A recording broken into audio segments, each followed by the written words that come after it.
नमस्कार दोस्तों। आज की ये जो वीडियो है वो वीर्य और विपाक इसके लिए जो होगी, इसके अंदर हम 20 एमसीक्यू जो है उनको सोल्व करेंगे। जो आपकी आयुर्वेद नर्स कंपाउंडर या फिर आयुर्वेद फार्मासिस्ट भर्ती उसके लिए बहुत ज्यादा इंपॉर्टेंट रहने वाले हैं। 20 क्वेश्चन वीर्य और विपाक दोनों टॉपिकों के हमने क्वेश्चन लिए हैं। ठीक है, इससे पहले हम थोड़ी इसकी जो है थ्योरी पढ़ लेते हैं, थोड़ी डिटेल क्लास। जैसे ही खत्म होगी फिर हम 20 क्वेश्चन इसके स्टार्ट कर देंगे। ठीक है, तो सबके पहले देखते हैं वीर्य। ठीक है, वीर्य प्रकरण बात करें वीर्य की संख्या की तो द्विविध वीर्य, चरक, सुश्रुत और भागवत के अनुसार वीर्य दो प्रकार का होता है, उष्ण और शीत। वीर्य कौन कौन सा होता है? दो प्रकार का जो है इन्होंने बताया है। द्विविध वीर्य के अंदर जो है दो प्रकार का वीर्य बताया गया है, शीत वीर्य और उष्ण वीर्य। ठीक है, उसके बाद में सेकंड जो टाइप आता है वो अष्टविध वीर्य आता है। ठीक है, इसमें 8 प्रकार बताए गए हैं। अब 8 प्रकार कौन कौन से हैं? चरक, सुश्रुत और भागवत के अनुसार ये 8 प्रकार का होता है, यानी कि जो तीनों ही जो आचार्य हैं वो द्विविध वीर्य में शीत और उष्ण बता देते हैं, और अष्टविध वीर्य के अंदर ये 8 प्रकार के यहाँ पर वीर्य बता देते हैं। ठीक है, उसके अंदर गुरु, लघु, उष्ण, शीत, स्निग्ध, रुक्ष, मृदु और तीक्ष्ण, ये 8 प्रकार के जो इन्होंने वीर्य बताए हैं।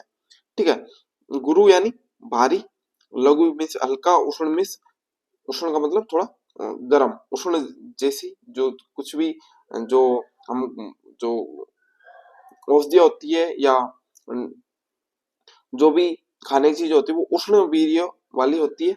शीत यानी ठंडी, उष्ण का मतलब यहाँ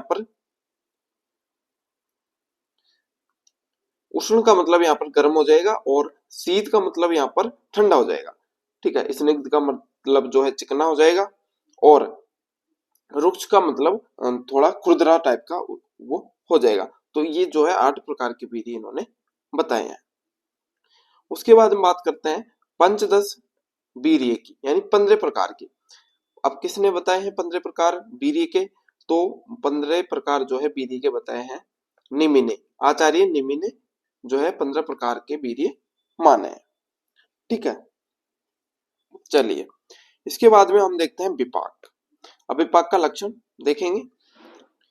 जाठरणाग्निना योगादुदेति रसांतरम रसानाम परिणामांतस्य विपाके इति स्मृते, यानी कि पाचन क्रिया के अंत में उत्पन्न विशिष्ट रस को विपाक कहते हैं। ठीक है, विपाक किसे कहते हैं? पाचन क्रिया के बाद में जो उत्पन्न रस होता है उसे ही विपाक कहते हैं। यानी जब हम कोई भोजन करते हैं, भोजन खाने के बाद में जो अंत में जो भी स्वाद उत्पन्न होता है, ठीक है, या जो भी प्रभाव उत्पन्न होता है उसे ही विपाक कहते हैं। अब विपाक के भेदों की बात करेंगे तो आत्रेय संप्रदाय या चरक के अनुसार 3 प्रकार के विपाक माने गए हैं, मधुर विपाक, अम्ल विपाक और कटु विपाक। मधुर विपाक जो है कफ को बढ़ाता है, अम्ल विपाक है वो पित्त को बढ़ाता है, और कटु विपाक क्या करता है? वात को बढ़ाता है। ठीक है, उसके बाद में बात करेंगे धन्वंतरी संप्रदाय सुश्रुत के अनुसार 2 भेद माने गए हैं। आचार्य सुश्रुत ने विपाक के 2 भेद माने हैं, गुरु और लघु। वहीं पर चरक की बात करेंगे तो चरक ने 3 भेद माने हैं, मधुर, अम्ल और कटु। ठीक है, अब धन्वंतरी संप्रदाय कहते हैं सुश्रुत के अनुसार 2 प्रकार के जो है विपाक माने गए हैं। गुरु, में यानी पृथ्वी एवं जल महाभूत प्रधान होता है गुरु। ठीक है, गुरु भारी होता है। ठीक है, तो वो पृथ्वी और जल महाभूत प्रधान होगा। उसी तरह लघु की बात करें तो अग्नि, वायु और आकाश महाभूत प्रधान ये विपाक होता है। ठीक है, अब हम कर लेते हैं इसके 20 जो इंपॉर्टेंट एमसीक्यू है वीर्य और विपाक के, उनको हम सॉल्व कर लेते हैं। ठीक है, चलिए फर्स्ट क्वेश्चन आता है, जाठरणाग्निना योगादुदेति रसांतरम, यह परिभाषा किस ग्रंथ की है? बताइए। आचार्य चरक, चरक संहिता, सुश्रुत संहिता, अष्टांग हृदय या फिर भावप्रकाश, किस ग्रंथ के अंदर जो है विपाक की परिभाषा दी गई है? बताइए। तो इसका जो राइट आंसर हो जाएगा ऑप्शन नंबर सी हो जाएगा, अष्टांग हृदय। ठीक है, नेक्स्ट क्वेश्चन आपका आता है, पाचन की अंतिम अवस्था में उत्पन्न होने वाले रस को क्या कहते हैं? बताइए। पाचन की अंतिम अवस्था में उत्पन्न होने वाले रस को क्या कहते हैं? रस, विपाक, वीर्य या फिर गुण? बताइए। पाचन की अंतिम अवस्था में उत्पन्न होने वाले रस को क्या कहते हैं? तो इसका राइट ऑप्शन हो जाएगा ऑप्शन नंबर बी, विपाक। ठीक है। इसके बाद में थर्ड क्वेश्चन है, आचार्य चरक के अनुसार विपाक की कुल संख्या कितनी है? बताइए। आचार्य चरक के अनुसार ही पूछ रहा है विपाक की कुल संख्या, 2, 3, 5 या फिर 8? बताइए। तो आचार्य चरक ने जो है विपाक की संख्या 3 मानी है, ऑप्शन नंबर बी राइट हो जाएगा। धन्वंतरी संप्रदाय के अनुसार विपाक कितने प्रकार का होता है? धन्वंतरी संप्रदाय पूछ ले या फिर आचार्य सुश्रुत पूछ ले, तो उसके अनुसार जो है विपाक कितने प्रकार का होता है? बताइए। 2 प्रकार का, गुरु और लघु, 3 प्रकार का, मधुर अम्ल कटु या अष्टविध या फिर 15 प्रकार? बताइए। विपाक के प्रकार बताने हैं आचार्य सुश्रुत या धन्वंतरी संप्रदाय के अनुसार। तो राइट आंसर हो जाएगा ऑप्शन नंबर ए, 2 प्रकार का जो इन्होंने माना है, लघु और गुरु। इसके बाद में नेक्स्ट क्वेश्चन आता है, अम्ल रस का विपाक चरक के अनुसार क्या होगा? बताइए। जो अम्ल रस है का विपाक चरक के अनुसार क्या होगा? मधुर, अम्ल, कटु या फिर कसाय? बताइए। क्वेश्चन नंबर 5 का राइट आंसर बताइए। तो इसका राइट आंसर हो जाएगा ऑप्शन नंबर बी, अम्ल। अम्ल रस का विपाक है, अम्ल रस का विपाक चरक के अनुसार जो है अम्ल होगा। ठीक। इसके बाद में नेक्स्ट आता है क्वेश्चन नंबर 6, कटु, तिक्त और कसाय रसों का विपाक सामान्यतः क्या होता है? बताइए। कटु, तिक्त और कसाय रसों का विपाक सामान्यतः क्या होता है? मधुर, अम्ल, कटु या फिर तिक्त? बताइए। तो क्वेश्चन नंबर 6 का राइट आंसर हो जाएगा ऑप्शन नंबर सी, कटु। इसके बाद में नेक्स्ट क्वेश्चन है, गुरु विपाक में किन महाभूतों की प्रधानता होती है? गुरु विपाक में किन महाभूतों की प्रधानता होती है? बताइए। आकाश और वायु, अग्नि और वायु, पृथ्वी और जल, और आकाश और अग्नि? तो राइट आंसर हो जाएगा ऑप्शन नंबर सी, पृथ्वी और जल की जो है गुरु विपाक में महाभूत जो है प्रधान होते हैं। नेक्स्ट क्वेश्चन है, मधुर विपाक शरीर के किस दोष को बढ़ाता है? बताइए। मधुर विपाक शरीर के किस दोष को बढ़ाता है? वात को, पित्त को, कफ को या फिर रक्त को? बताइए। क्वेश्चन नंबर 8 का राइट आंसर बताइए। मधुर विपाक जो है किस दोष को बढ़ाएगा? तो राइट आंसर आपका हो जाएगा ऑप्शन नंबर सी, कफ दोष को जो है ये बढ़ाता है मधुर विपाक।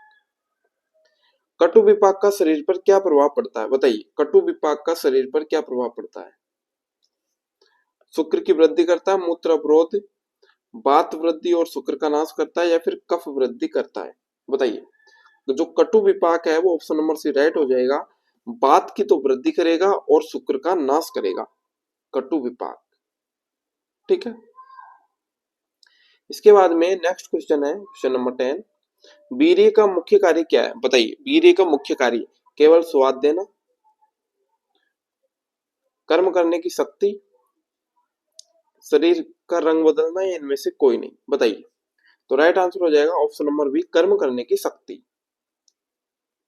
नेक्स्ट क्वेश्चन है, चरक और सुश्रुत दोनों ने मुख्य रूप से कितने वीर्य माने हैं? 2, 8, 10 या फिर 20? बताइए। मुख्य रूप से कितने वीर्य माने हैं दोनों ने? बताइए।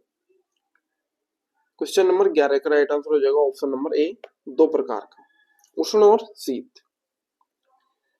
अष्टविध वीर्य में निम्नलिखित में से कौन सा शामिल नहीं है? बताइए। मृदु, तीक्ष्ण, अम्ल या फिर स्निग्ध?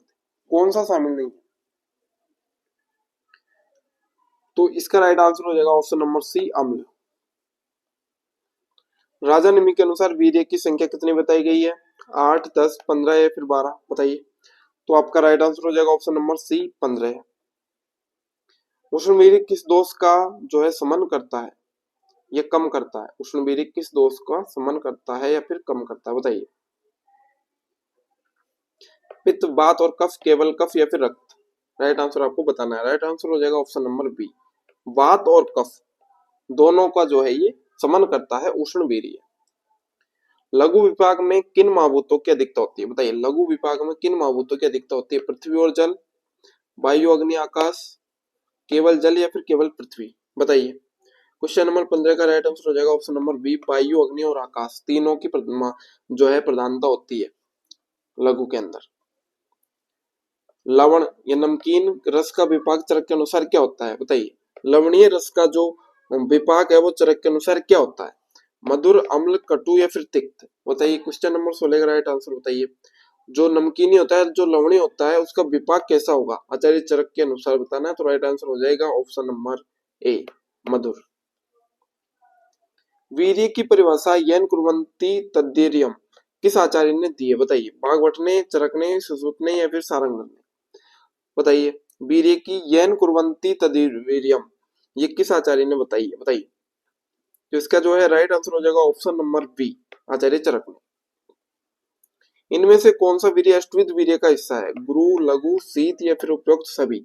अष्टविध वीर्य का हिस्सा बताना है, कौन सा है, बताइए। राइट आंसर हो जाएगा ऑप्शन नंबर डी, उपयुक्त सभी। पित्त दोष को शांत करने के लिए किस वीर्य की औषधि दी जाती है, बताइए। पित्त दोष को शांत करने के लिए किस वीर्य की औषधि दी जाती है, उष्ण वीर्य, तीक्ष्ण वीर्य, शीत वीर्य या फिर रुक्ष वीर्य, बताइए। राइट आंसर हो जाएगा ऑप्शन नंबर सी, शीत वीर्य। पित्त दोष को शांत करना है तो हमें जो है शीत वीर्य का हम यूज करेंगे। विपाक का ज्ञान किस अवस्था में होता है, विपाक का ज्ञान किस अवस्था में होता है, जीर्ण अवस्था में, भोजन करते समय, सूंघने पर या फिर देखने पर, बताइए। तो क्वेश्चन नंबर 20 का राइट आंसर हो जाएगा ऑप्शन नंबर ए, जीर्ण अवस्था में जो है विपाक का ज्ञान होता है। तो आज के ये 20 क्वेश्चन थे, 20 में से कितने राइट किए कमेंट में जरूर बताना। नमस्कार, धन्यवाद।